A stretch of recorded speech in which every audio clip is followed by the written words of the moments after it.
इस संसार में आने वाला प्रत्येक बालक संपूर्णतः संस्कार रहित होता है।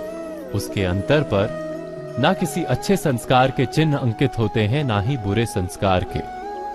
अर्थात जन्म से बालक में ना कोई गुण होता है और ना ही कोई दोष। तो ये दोष अथवा गुण किस प्रकार प्राप्त होते हैं, क्या हमने कभी विचार किया है?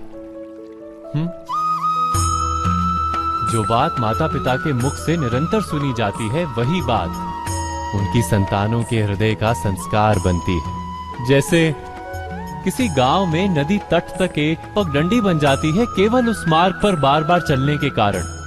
अर्थात माता पिता के हृदय की इच्छाएं उनकी संतानों के हृदय का दोष अथवा गुण बनकर जन्म लेती हैं। क्या ये सत्य नहीं? पर फिर भी जब उनकी संतानों में कोई दोष दिखाई देता है तो माता पिता आश्चर्य और दुख से भर जाते। माता पिता का हृदय ये प्रश्न करता है कि उनकी संतानों में ये कुसंस्कार आए कहां से।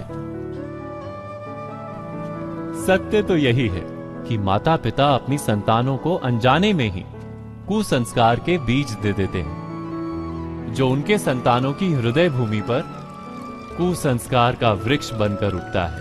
अर्थात अपनी संतानों को सुसंस्कारी और धर्ममय बनाने की आशा रखने वाले प्रत्येक माता पिता को प्रथम अपने हृदय की इच्छाओं पर अंकुश रखना क्या अनिवार्य नहीं?